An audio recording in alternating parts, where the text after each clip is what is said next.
Hi guys, welcome back to the channel. I've been seeing all your comments on TikTok asking me for reviews analysis for this one. So today, it's finally happening. But before we get into that, don't forget to check this exclusive discount for it. You can find the link in both the video description and the top comment below. Now let's not delay any further and jump right into the details.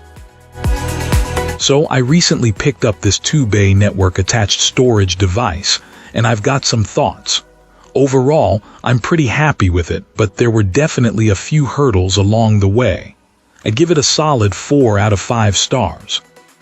The initial setup was a bit of a head-scratcher. I started with just one drive installed, and adding the second later created some unexpected complications. The biggest issue was figuring out the drive formatting, whether to combine them into a single large pool or keep them as separate drives. Information online was surprisingly conflicting. Some resources claimed one method gave individual drive access, while others said the opposite. The terminology used to describe the storage areas was also a little confusing, with a nested structure that wasn't immediately clear. But here's where things turned around. Their tech support was fantastic. They responded quickly and provided exactly the information I needed to get everything working correctly. Looking back, I think starting with both drives installed would have been much smoother. For anyone wanting to access each drive individually, I discovered you need to choose the single drive formatting option.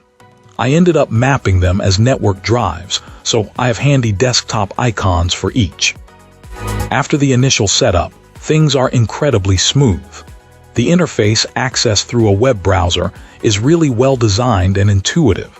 There's also a desktop utility, but honestly, I haven't touched it since the initial configuration.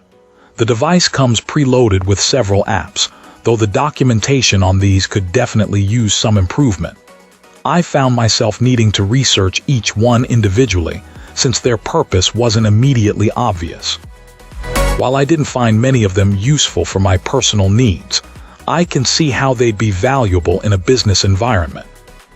The main takeaway is this: there's a learning curve, especially for beginners to network storage. However, the overall setup process, while challenging at first, wasn't any worse than other similar products I've encountered. And the price definitely makes it a competitive option. If the documentation were a bit more user-friendly, this would easily be a 5-star device. But even as it stands, I'm very satisfied with its performance and find it a worthwhile investment. If you enjoyed this review, don't forget to hit that like button and subscribe for more.